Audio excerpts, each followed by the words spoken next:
প্রিয় দর্শক, আশা করি আপনারা যে যেখানে আছেন ভালোই আছেন, সুখে আছেন, শান্তিতে আছেন, নিরাপদে আছেন। কিন্তু আসলে কি আপনারা ভালো আছেন? সুখে শান্তিতে নিরাপদে আছেন? আমি প্রার্থনা করি আপনারা ভালো থাকুন, কিন্তু আমার প্রার্থনাতেই তো সবকিছু নয়, নির্ভর করছে বাংলাদেশের সার্বিক পরিস্থিতি। তো আমার আজকের বিষয়বস্তু হচ্ছে বাংলাদেশের সামরিক বাহিনীকে নিয়ে। আচ্ছা, ধরুন বাংলাদেশ স্বাধীন হওয়ার পর থেকে এ পর্যন্ত এই 55টি বৎসরে বাংলাদেশের সামরিক বাহিনীদের ভূমিকা কি? সাধারণত সামরিক বাহিনীর ভূমিকা থাকে দেশকে বহির্বিশ্বের আক্রমণ থেকে রক্ষা করার জন্য। তো বাংলাদেশে এরকম কোনো যুদ্ধ হয়নি, আর হলেও বাংলাদেশের সামরিক বাহিনী কোনোভাবেই দেশকে রক্ষা করতে পারবে না, এমন শক্তি আমাদের সামরিক বাহিনীর নেই। তাহলে প্রশ্ন আসছে, কেন এই কোটি কোটি কোটি টাকা খরচ করে এদেরকে পোষণ করা হচ্ছে? শিক্ষা জাতির মেরুদণ্ড বলা হয়, অথচ শিক্ষার চেয়েও খরচ সামরিক খাতে বেশি। আমার মতে, এটা একান্তই আমার ব্যক্তিগত চিন্তা থেকে বলছি, আমার মতে বাংলাদেশের মতো একটি দরিদ্র দেশে ব্যয় সংকোচনের জন্য সামরিক বাহিনীকে বিলুপ্ত করা উচিত। আমাদের দেশে সামরিক বাহিনীর কোনো প্রয়োজন নেই। দেখুন, জনগণের কোনো উপকারে আসছে না। এই খরচ যদি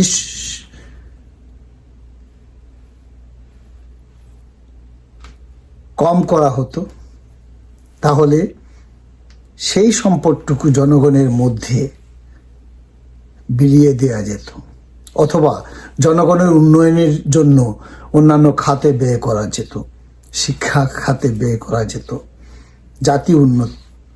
জাতির উন্নয়ন হতো।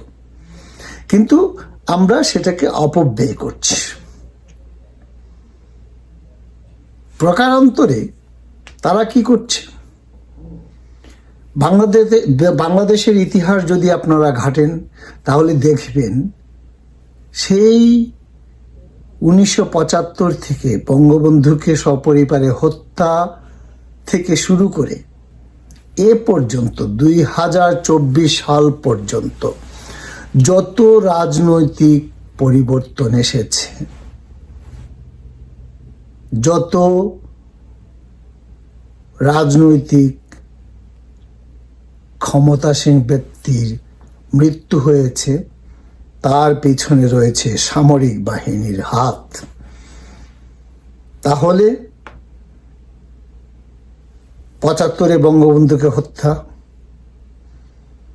তারপর জিয়াউর রহমানকে হত্যা, তারপর বিএনপির প্রেসিডেন্টকে সরিয়ে সেনাপ্রধান ক্ষমতায় চলে আসেন, দীর্ঘদিন শাসন করেন, শোষণ করেন। সর্বোপরি 2024 সাল, আপনারা সবাই ভাবছেন 2024 সালের যে বিপ্লব, গণ আন্দোলন, জাগরণ, তা ছাত্ররা করেছে। যদি আপনারা তাই মনে করে থাকেন, তাহলে আপনারা একটা ভুল জায়গায় রয়েছেন। এর পিছনেও রয়েছে সামরিক বাহিনীর হাত। আমি একটি উদাহরণ দিয়ে আপনাদের দেখিয়ে দিচ্ছি। 5ই আগস্টের পূর্ব পর্যন্ত বাংলাদেশ জামায়াতে ইসলামী নিষিদ্ধ ছিল। বাংলাদেশের মাটিতে জামাতের কোনো রাজনীতি করার অধিকার ছিল না, অথচ একটা নিষিদ্ধ সংগঠনের নেতৃবৃন্দ সামরিক বাহিনীর প্রধানের সঙ্গে কিভাবে বৈঠক করে গোপনে, সেই বৈঠকের সূত্রপাত ধরেই ছাত্র আন্দোলন শুরু হয়। ছাত্র নাম দিয়ে ছাত্র শিবিরের লোকজন সেই আন্দোলনে নেতৃত্ব দেয়, শেখ হাসিনাকে উৎখাত করে। আমি শেখ হাসিনার পক্ষে কোনো কথা বলছি না, আমি বলছি সামরিক বাহিনী দেশের জন্য, দশের জন্য কি উপকারটুকু করছে। হ্যাঁ, প্রতিটি অভ্যুত্থানে সামরিক বাহিনীর কর্মকাণ্ডের জন্য আপনারা যদি মনে করেন প্রত্যেকটা ক্ষেত্রেই আপনারা অধিকতর উপকৃত হয়েছেন, তাহলে আমার কোনো কথা নেই, কিন্তু তা তো হননি। সামরিক বাহিনী ক্ষমতা দখলের জন্য, নিজের স্বার্থ হাসিল করার জন্য তারা একটার পর একটা অভ্যুত্থান করে এসেছে। যদি কোনো কিছু না হয়, তারপরও দেখবেন বিভিন্ন ব্যবসা প্রতিষ্ঠানে তাদের আধিপত্য রয়েছে। শুধু সরকারি বেতন নয়, তাদের প্রত্যেকজন সামরিক কর্মীদের আলাদা ইনকামের ব্যবস্থা রয়েছে। পিলখানার ঘটনা দেখুন।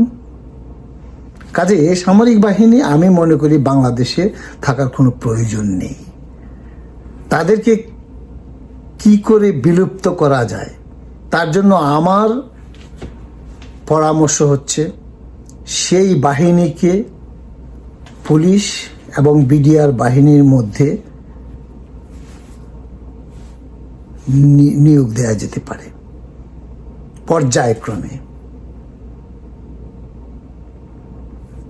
কাউকে চাকরিচ্যুত করার জন্য আমি বলছি না, পর্যায়ক্রমে তাদেরকে পুলিশ বাহিনী এবং বিডিআরদের মধ্যে নিয়োগ দেওয়া যেতে পারে। নতুন করে আর কোনো সেনা অফিসার বা সেনা কর্মকর্তা, এনি পজিশন হোক, পোস্ট হোক, নতুন করে নিয়োগ দেওয়ার কোনো প্রয়োজন আমি মনে করছি না। তাহলে দেশের অনেক উন্নয়ন হবে, দেশকে এগিয়ে নেওয়া যাবে। আমি জানি না আপনারা যদি কেউ দ্বিমত করে থাকেন, তাহলে যুক্তি সহকারে আমার এই ভিডিওতে মন্তব্য করবেন। আশা করি আপনাদের সুনিশ্চিত মতামত হয়তো একদিন জাতির উপকারে আসবে। আপনারা যে যেখানে থাকুন, ভালো থাকুন, সুন্দর থাকুন, শান্তিতে থাকুন, এবং আমার বিশেষ একটি অনুরোধ, আমার পেজটিকে ফলো করুন। ধন্যবাদ।